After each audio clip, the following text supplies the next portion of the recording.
News కు స్వాగతం. ముందుగా హెడ్లైన్స్. అసెంబ్లీలో ఏమిటిది అధ్యక్ష? సీఎం నితీష్ కుమార్. ఎస్సీ వర్గీకరణ ఈ స్థాయికి వచ్చిందంటే వారే కారణం. పవన్ కళ్యాణ్. పోలీస్ కానిస్టేబుళ్ల నియామకాలు చేపడతాం. హోంమంత్రి. మెగాస్టార్ చిరంజీవికి మరొక అత్యున్నత పురస్కారం. బీహార్ ముఖ్యమంత్రి నితీష్ కుమార్ ఇటీవల తన విపరీత ప్రవర్తనతో వార్తల్లో నిలుస్తూ వస్తున్నారు. తాజాగా మరోసారి బీహార్ సీఎం నితీష్ కుమార్ వార్తల్లో నిలిచారు. ఇంతకీ ఏమైందంటే బీహార్ అసెంబ్లీ సమావేశాలు జరుగుతున్నాయి. ఆ క్రమంలో గురువారం రాష్ట్రీయ జనతాదళ్ సభ్యుడు సుగయ్ యాదవ్ అసెంబ్లీలో ప్రశ్నోత్తరాల సమయంలో సెల్ ఫోన్ చూస్తూ ప్రజా పంపిణీ వ్యవస్థకు సంబంధించిన ప్రశ్నల్ని ఆయన అడుగుతున్నారు. సభలో సభ్యుడు సెల్ ఫోన్ ను వినియోగించడాన్ని గమనించిన సీఎం నితీష్ కుమార్ ఆగ్రహం కట్టలు తెంచుకుంది. మెగాస్టార్ చిరంజీవికి మరొక అత్యున్నత పురస్కారం. House of Commons UK parliament లో చిరంజీవిని జీవన సాఫల్య పురస్కారం, లైఫ్ టైమ్ అచీవ్మెంట్ అవార్డుతో ఘనంగా సత్కరించిన యూకే అధికార Labour party MP Navendu Mishra.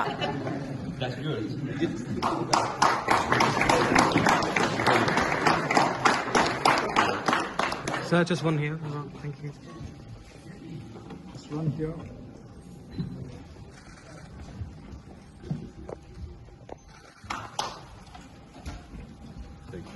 TRS party 2001 April 27న ఆవిర్భవించింది. తెలంగాణ రాష్ట్ర సమితి పేరుతో 2014, 2018 ఎన్నికల్లో టీఆర్ఎస్ ఘన విజయం సాధించింది. 2018లో రెండవసారి అధికారం దక్కాక కేసీఆర్ టీఆర్ఎస్ని బీఆర్ఎస్గా మార్చారు. కారణాలు తెలియదు కానీ బీఆర్ఎస్ని ఇప్పుడు టీఆర్ఎస్గా మార్చేందుకు కేసీఆర్ సిద్ధమైనట్లు సమాచారం. ఈ ఏడాది ఏప్రిల్ 27న బీఆర్ఎస్ పేరుని టీఆర్ఎస్ గా మార్చనున్నట్లు సమాచారం. బ్యాగ్ చూడగానే రేవంత్ రెడ్డికి గుర్తుకొస్తున్న ఈ పాట వినిపిస్తుంది. రేవంత్ రెడ్డికి బ్యాగ్ విడదీయలేని బంధం ఉంది. కేటీఆర్ హామీలు 100 రోజుల్లో ఇస్తామన్నాం, కానీ మొదటి 100 రోజులని అనలేదుగా. ఆఖరి 100 రోజుల్లో హామీలు ఇస్తామని కాంగ్రెస్ సీనియర్ ఎమ్మెల్యే అన్నాడు. కేటీఆర్ మీద యూట్యూబర్లతో విష ప్రచారం చేసి అధికారంలోకి వచ్చిన రేవంత్ రెడ్డి ఇప్పుడు అదే యూట్యూబర్లను బట్టలు తీసుకొడతా అంటున్నాడు. కేటీఆర్ ఆయన దగ్గరకు వస్తే అంటే ఆయన కాడికి వస్తేనే అన్ని గుర్తొస్తున్నాయి. ఇదివరకేమో ఎవ్వరికి ఇక భార్యలు లేరు, పిల్లలు లేరు, ఈయన ఒక్కలకే ఉన్నారట. ఇదివరకేమో ఎవరిని పడతా వాళ్ళని ఏది పడతా అనొచ్చు. ఒక్కొక్క కాన్స్టిట్యున్సీకి వచ్చి ఒక్కొక్క నాయకుడిని ఎంత అన్యాయంగా, ఎంత నీచంగా, ఎంత నికృష్టంగా, మాట్లాడలేని భాషలో వికృతంగా మాట్లాడి ప్రజల మనసులు ఖరాబ్ చేసి, నెత్తి ఖరాబ్ చేసి, లేని ఆశ పెట్టి, దురాశ పెట్టి అధికారంలోకి వచ్చిన మోసం అంటే గుర్తొచ్చింది. నేను బడ్జెట్ అయిపోయింది, బయటికి వస్తున్నా, పేరొద్దులే కానీ ఒక కాంగ్రెస్ సీనియర్ ఎమ్మెల్యే కలిసి నేనన్నా, ఏమన్నా 100 రోజులు అంటిరి, ఏమైనా 6 గ్యారంటీలు అన్నా. 100 రోజులు అన్నా, మొదటి 100 రోజులు అనలేదు కదా, ఆఖరి 100 రోజులు ఇస్తామంటుండు. ఇవన్నీ ప్రజలకు చెప్పాలి. ఆఖరి 100 రోజులు ఇస్తారట అంటే ఎంత లంగలో చూడురిగా మీరు.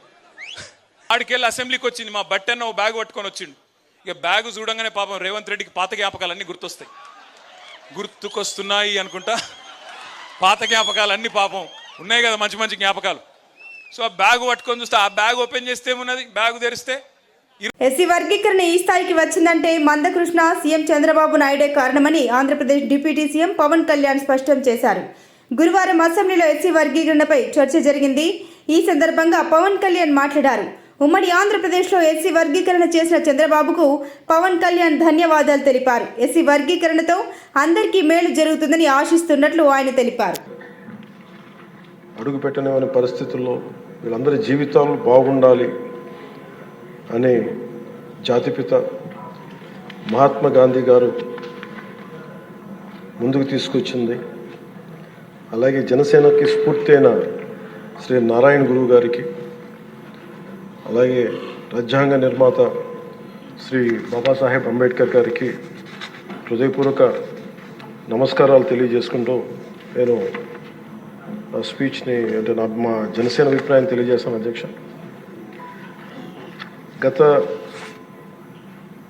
2 దశాబ్దాలుగా ప్రత్యేకించి ఇంకా స్పష్టంగా చెప్పాలంటే 2004 నుంచి చాలా దళిత మేధావులతోటి, చాలామంది దళిత కార్యకర్తలతోటి, అటు మాదిగ ఉపకులాలు కావచ్చు, అన్ని రకాలుగా చాలామంది మేధావులతోటి చర్చల్లో పాల్గొన్నవాడిని అధ్యక్ష. వారు నన్ను మనస్ఫూర్తిగా ఆహ్వానించారు.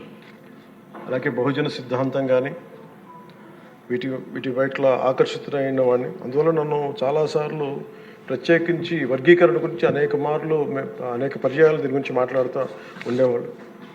నాకు తెలిసిన అనేక మంది మేధావుల్లో ఒకరు చాలా కీలకమైన వ్యక్తి central university professor Shri Nimmaladinna Sudhakar garu. అలాగే మాదిగ ఐక్యత కోసం కలిసి ఉండాలి కానీ వర్గీకరణ జరగాలని కోరుకునే కళాకారుడు కవి మాస్టర్జీ గారు. అంటే ఎలాంటి వ్యక్తులను నేను కలుసుకున్నానంటే ఆయన మాదిగ కులస్తుల అయింది కూడా ఆయన మాలకులానికి చెందిన ఆంధ్రాకి చెందిన మాలకులానికి చెందిన వ్యక్తిని పెళ్లి చేసుకొని మాదిగ ఐక్యత ఉండాలి కానీ వర్గీకరణ జరగాలని ఇలాంటి ఎన్నో ఆర్గ్యుమెంట్స్ ఎన్నో రకాల అభిప్రాయాలు ఉన్నాయి. వీటన్నిటి మధ్యలో మేము ఒక బలంగా దీన్ని తీసుకున్నాం అధ్యక్ష. ప్రత్యేకించి రిజర్వేషన్స్ కానీ చాలా డిస్కషన్స్ ఉండేవి ఆ టైంలో. ప్రత్యేకించి మన వర్గీకరణ గురించి, అలాగే క్రీమీ లేయర్ గురించి, అలాగే ఇంకా కులం గుర్తింపు లేని కులాలు బేడా బుడగ జంగాల గురించి, రెల్లి కులస్తుల గురించి అనేక మార్లు చాలా విస్తారమైన చర్చలు ఉండే అధ్యక్ష. కానీ ప్రత్యేకించి ముఖ్యంగా అంటే ఉదాహరణకి దళితులు ఎలాంటి గొప్ప మేధావులను కలుసుకున్న నిమ్మలదిన్న సుధాకర్ గారు వారు చెప్పింది, ఆయన స్వతహాగా దళిత కులానికి చెందిన మాల కులస్తులు అయింది కూడా అసలు దళితుల కంటే వెనకబడ్డ యానాదుల కులం గురించి ఆయన రీసెర్చ్ చేసి వారికి నిలబడాలి అని చెప్పి చాలా ముందుకు తీసుకెళ్లే వ్యక్తి అధ్యక్ష. అలాంటి ఎంతోమంది చాలా ఉన్నతంగా ఆలోచించి నేను దళిత కులస్తుల్ని దళిత మేధావులతో నేను కలిసి వచ్చిన వాడిని, వారితో నడిచిన వాడిని. ప్రత్యేకించి ఈ రోజున వర్గీకరణకు సంబంధించి దీనికి మనస్ఫూర్తిగా ఈ స్థాయి దాకా వచ్చింది అంటే ఒకళ్ళు మందకృష్ణ మాదిగ గారు అయితే దాన్ని ముందుకు తీసుకెళ్లిన వ్యక్తి శ్రీ నారా చంద్రబాబు నాయుడు గారు అధ్యక్ష. ప్రత్యేకించి మేము హైదరాబాద్ రోడ్ల మీద మేము తిరుగుతున్నప్పుడు మందకృష్ణ మాదిగ గారు అప్పుడు మాదిగ కులానికి వన్నె తెచ్చిన ఆత్మగౌరవం అనే నినాదం తెచ్చిన మందకృష్ణ మాదిగ గారికి మనస్ఫూర్తిగా నేను వారికి నా ధన్యవాదాలు తెలుపుతున్నాను అధ్యక్ష. ఎందుకంటే ఒక చిన్నబుచ్చుకునే తనం నుంచి మిగతా కులాలకి ఏమాత్రం సర్నేమ్స్ అని అన్ని కులాలు పెట్టుకుంటాయి, కానీ మాదిగ కులం పెట్టుకోవాలంటే ఇబ్బంది పడే పరిస్థితుల్లో నేను మాదిగానే చెప్పగలిగే గుండె ధైర్యంతో ఆత్మగౌరవంతో దాన్ని ముందుకు తీసుకెళ్లిన మందకృష్ణ మాదిగ గారిని అసెంబ్లీ సాక్షిగా మనస్ఫూర్తిగా వారిని అభినందిస్తున్నాను అధ్యక్ష. అలాంటి ఆత్మగౌరవ పోరాటాన్ని ముందుకు తీసుకెళ్లి దాన్ని ఆంధ్రప్రదేశ్ ఉమ్మడి రాష్ట్రంలో ప్రవేశపెట్టిన ఘనత, దాన్ని ముందుకు తీసుకెళ్లిన ఘనత శ్రీ నారా చంద్రబాబు నాయుడు గారికి మన గౌరవ ముఖ్యమంత్రి గారు దక్కుతుంది అధ్యక్ష. ఈ రోజున దేశ స్థాయిలో దీన్ని ముందుకు తీసుకెళ్లగలుగుతున్నాం అంటే ప్రధానమంత్రి గారి దృష్టిలో పడింది అంటే దానికి నాంది ఆంధ్రప్రదేశ్ నుంచే పడింది అధ్యక్ష. మేజర్గా మాకు అప్పుడు నేను ఇలా దళిత మేధావులతో అందరితో మాట్లాడుతున్నప్పుడు ఇది వర్గీకరణ మాల కులస్తులను తగ్గించి మాల కులస్తులకి అన్యాయం జరుగుద్దని చాలా 2 వర్గాల వారు కూర్చొని మాట్లాడుకునేవాళ్ళు అధ్యక్ష. ఆ టైంలో నాకు వినిపించిన ఆర్గ్యుమెంట్స్ అధ్యక్ష, ఉదాహరణకి ఏపీలో మాల కులస్తులు మనకి తెలంగాణలో మనకి మాది కులస్తులు ఎక్కువ అధ్యక్ష. అలాగే ఇది ఒక్కొక్క చోట ఒక డామినేట్ ఒక్కొక్క కులం సబ్ క్యాస్ట్ ఎక్కువ బెనిఫిట్ తీసుకుంది రిజర్వేషన్లో, ఇది మిగతా వాళ్ళకు కూడా చెందాలనే దానిదే ఈ వాదన ఇది. ఉదాహరణకి రాజస్థాన్లో అయితే మేఘవాల్స్ జాటోస్ ఎక్కువ తీసుకుంటారు రిజర్వేషన్లో, భైరవ కులస్తులు కానీ కోలీస్ కానీ దీన్ని తక్కువ శాతం తీసుకుంటారు, ఇక్కడ వాళ్ళు బెనిఫిట్ అవుతారు అధ్యక్ష రాజస్థాన్లో. అలాగే మనకి ఉదాహరణకి పంజాబ్లో అయితే రవిదస్య ముఖ్యంగా చెప్పాలంటే అక్కడ మన మాదిగ కులస్తులతో సమాన చమార్ కాస్ట్ వాళ్ళు ఎక్కువ బెనిఫిట్ తీసుకుంటారు అధ్యక్ష. కానీ అక్కడ ఈ రోజున మేజర్ భాగం దీనివల్ల బెనిఫిట్ అయితే అక్కడ బాల్మీకిలు, మజాబీ సిక్కులు, అలాగే ఇలాగ అనేక విభిన్నంగా ఒక్కొక్క చోట ఉన్న ఈ డామినెన్స్ కావచ్చు లేదంటే ఎక్కువ శాతం తీసుకోవడం కావచ్చు, ఇట్స్ అ బ్యాలెన్సింగ్ యాక్ట్ అధ్యక్ష. ఇది వీటన్నిటిని గుర్తించి మనస్ఫూర్తిగా ఈ రోజున నారా చంద్రబాబు నాయుడు గారి ఆధ్వర్యంలో ఈ రోజున ఈ ఎన్డీఏ కూటమి ప్రభుత్వం ఈ మా రిజర్వేషన్ వర్గీకరణ బిల్లుని మనస్ఫూర్తిగా జనసేన తరపు నుంచి మనస్ఫూర్తిగా మేమందరం సమర్థిస్తున్నాం అధ్యక్ష. ప్రత్యేకించి నేను మొన్న రాజీవ్ రంజన్ మిశ్రా గారితో మాట్లాడుతూ ఉంటే 100 నుంచి 10,000 లోపు ఉన్న దాదాపు 59 ఉపకులాలు, మా దళిత కులాలు, ఇవన్నీ మాలమాదిగా దళిత ఉపకులాలతో సహా 59 ఎక్కువ సంఖ్యాబలం ఉన్నాయి. దీన్ని ఎలా చేస్తారంటే 100 లోపు నుంచి 10,000 లోపు ఉండే 46 కులాలు అధ్యక్ష. కొన్ని కులాలు దాదాపు 30-40 మంది కూడా ఉన్నారని వారు తెలియజేశారు అధ్యక్ష. అలాగే ఈ సైంటిఫికలీ ఎనలైజ్డ్ ఎంపిరికల్ డేటాని 4 నెలల వ్యవధిలో గౌరవ ముఖ్యమంత్రి గారు బాధ్యత తీసుకొని మంత్రివర్గంతో ఒక కమిటీని ఏర్పాటు చేసి 1 మ్యాన్ కమిషన్ గారు శ్రీ రాజీవ్ రంజన్ మిశ్రా గారి ఆధ్వర్యంలో నవంబర్లో మొదలై మార్చి 4 నెలల వ్యవధిలో దీన్ని డేటానంతా సైంటిఫిక్గా అనలైజ్ చేసి ఎంపిరికల్ డేటాని విద్యా, సామాజిక, ఆర్థిక, రాజకీయ, అంతర్గత వెనుకబాటుతనాన్ని వారు మూడుగా విభజించిన విధానం చాలా అద్భుతంగా ఉంది అధ్యక్ష. ఇది అందరికీ మేలు చేస్తూనే కోరుకుంటున్నాను. మందకృష్ణ గారు వర్గీకరణ ఉద్యమానికి ఆద్యులు.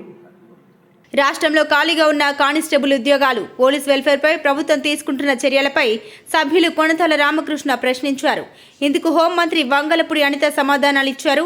ప్రస్తుతం ఉన్న 16,862 కానిస్టేబుల్ పోస్టుల్లో 6,100 పోస్టుల నియామకం పూర్తి కానుందని తెలిపారు. మిగిలిన 10,762 ఖాళీల నియామకానికి ప్రభుత్వానికి డీజీపీకి ప్రతిపాదన పంపించడం జరిగిందని తెలిపారు. ఉషా మెహ్రా కమిషన్ను షెడ్యూల్ కులాల విభజనపై అధ్యయనం చేయడానికి నియమించింది. ఉషా మెహ్రా కమిషన్ తన నివేదికలో ఎస్సీ ఉపవర్గీకరణ సమంజసమే అని సూచించింది అధ్యక్ష. గౌరవనీయ సుప్రీంకోర్టు యొక్క 7 న్యాయమూర్తులతో కూడిన రాజ్యాంగ ధర్మాసనం సివిల్ అప్పీల్ నెంబర్ 2317/2011 మరియు WPC 2022 సహా ఇతర పిటిషన్లపై 1/8/2024 తన తీర్పును వెల్లడించింది. ఈ తీర్పులో ఎస్సీ ఉపవర్గీకరణ ఆర్టికల్ 340(2)ను ఉల్లంఘించిందని మరియు రాష్ట్రాలు తగిన ఆధారాలను సమర్పించగలిగితే ఉపవర్గీకరణ చేయవచ్చు అని స్పష్టం చేసింది. అయితే ఒక కులం, ఆ సమూహం తగిన ప్రాధాన్యం పొందలేకపోవటానికి కారణం వెనుకబాటుతనం అనే విషయాన్ని రాష్ట్రం నిరూపించాలి అని కోర్టు పేర్కొంది అధ్యక్ష. ఈ తీర్పును అధ్యయనం చేసిన ఆంధ్రప్రదేశ్ ప్రభుత్వం శ్రీ రాజీవ్ రంజన్ మిశ్రా రిటైర్డ్ IAS గారిని 1952 కమిషన్ ఆఫ్ ఎంక్వైరీ చట్టం ప్రకారం ఒంటరి కమిషన్గా నియమించింది. ఈ కమిషన్ ఆంధ్రప్రదేశ్ రాష్ట్రంలో వివిధ షెడ్యూల్ కులాల మధ్య రిజర్వేషన్ల విధానాల ప్రయోజనాలు సమానంగా పంపిణీ చేయాలనే ఉద్దేశంతో ఎస్సీ ఉపవర్గీకరణ ప్రత్యేక సిఫార్సులు అందించడానికి నియమితమైంది అధ్యక్ష. కమిషన్ 27/11/2024 బాధ్యతలు స్వీకరించి రాష్ట్ర వ్యాప్తంగా పర్యటించి జిల్లా అధికారులతో, NGOలతో, వివిధ దళిత సంస్థలతో, ప్రజలతో సమావేశాలు నిర్వహించి శాఖాధిపతులు, సచివాలయ శాఖలతో చర్చలు జరిపి డేటాను సేకరించింది. సేకరించిన పరిమాణాత్మక డేటాను శాస్త్రీయంగా విశ్లేషించి తగిన న్యాయపరమైన ప్రమాణాలను అనుసరించి తన సిఫార్సులను రూపొందించింది అధ్యక్ష. ఈ నివేదికను 10/3/2005 ప్రభుత్వం సమర్పించింది. ఏకసభ్య కమిషన్ ప్రధాన సిఫార్సులు కూడా మీ ముందు ఉంచడం జరిగింది అధ్యక్ష. ఉపవర్గీకరణపై సిఫార్సులు. కమిషన్ 59 షెడ్యూల్ కులాలను ఉపవర్గీకరించేందుకు సిఫార్సు చేసింది. ఈ విభజన తగిన పరిమాణాత్మక డేటా ఆధారంగా కొన్ని షెడ్యూల్ కులాలకు తగిన ప్రాధాన్యం లేకపోవటం, అంతర్వెనుకబాటుతనంను గుర్తించడం వంటి అంశాలను పరిగణలోకి తీసుకుని రూపొందించబడింది. గుంపుల విభజనపై సిఫార్సులు అధ్యక్ష. రేవంత్ రెడ్డి, నువ్వు అందరి బట్టలు ఉడదీసి కొట్టుడు కాదు, వచ్చే ఎన్నికల్లో ప్రజలని బట్టలు ఉడదీసి కొడతారు. 2009లో గురునాథ్ రెడ్డి రేవంత్ రెడ్డిని గుడ్డలు ఉడదీసి కొట్టినది గుర్తొచ్చి రేవంత్ రెడ్డి ఇప్పుడు అందరి గుడ్డలు ఉడదీస్తా అంటున్నారు. బీఆర్ఎస్ నాయకుడు గాదరి కిషోర్ మాట్లాడుతున్నాడు. ఈ బట్టలు ఉడదీసం ఇచ్చడం మీకు ఎరికేనా? అసలు 2009లో వీడు పోటీ చేసినప్పుడు గురునాథ్ రెడ్డి అంటే ఆయన గుడ్డలోడు తీసుకొట్టింది ఫస్ట్ ఆడ. 2009లో ఈయన గుడ్డలోడు తీసి గురునాథ్ రెడ్డి ఆడ కొడితే వానికి అంటే అదే మతికొస్తున్నది. ఇక ఎవరి గురించి మాట్లాడినా గుడ్డలో దిశ ముచ్చటే మాట్లాడుతున్నాడు. కాబట్టి మళ్ళీ ప్రజాక్షేత్రంలోకి వస్తే రేపు ఎన్నికల రూపంలో ప్రజలే నీ గుడ్డలోడు తీసి కొడతా రేవంత్ రెడ్డి, తస్మాత్ జాగ్రత్త అని చెప్పేసి ఈ వేదిక నుంచి ఆయన హెచ్చరించదలుచుకున్నాం. మనం ముఖ్యంగా ధర్మపురి అరవింద్ బోడిగుండుపై జోకులు వేసిన కాంగ్రెస్ మహిళా నాయకురాలు. 8 మంది బీజేపీ ఎంపీలు ఉంటే తెలంగాణకు కిషన్ రెడ్డికి జుట్టు ఉన్నంత నిధులు వస్తాయని అనుకుంటే కనీసం బండి సంజయ్కి ఉన్న జుట్టంతా కూడా రాలేదు. చివరికి ధర్మపురి అరవింద్కు ఉన్న జుట్టంత నిధులు వచ్చాయంటే తెలంగాణకు బోడిగుండు వచ్చింది వస్తాయని ఊహించిల్లందరూ. కానీ ఆఖరికి బండి సంజయ్ తల మీద ఎంత జుట్టు ఉంటుందో అంతైనా వస్తుందని మళ్ళీ అనుకున్నారు. కానీ లాస్ట్ చూస్తే అరవింద్ కుమార్కి ఎంత జుట్టు ఉందో అంత, అంటే గుండు సున్నా తెలంగాణ వాటా తెలంగాణ ఎంపీలు తీసుకొచ్చింది. గుండు సున్నా అనే విషయాన్ని వాళ్ళు చూసి ప్రజలు నవ్వుకుంటూ ఎగతాళి చేస్తున్న విషయాన్ని తెలుసుకొని ఇప్పటికైనా కిషన్ రెడ్డి గారు, బండి సంజయ్ గారు, మిగతా ఎంపీలు కళ్ళు తెరుచుకొని తెలంగాణ నిధుల కోసం కొట్లాడాల్సిన బాధ్యత వాళ్ళ మీద ఉంది. అసెంబ్లీలో ఏమిటిది అధ్యక్ష? సీఎం నితీష్ కుమార్. ఎస్సీ వర్గీకరణ ఈ స్థాయికి వచ్చిందంటే వారే కారణం. పవన్ కళ్యాణ్. పోలీస్ కానిస్టేబుళ్ల నియామకాలు చేపడతాం. హోంమంత్రి. మెగాస్టార్ చిరంజీవికి మరొక అత్యున్నత పురస్కారం. ఇవి బులెటిన్ విశేషాలు.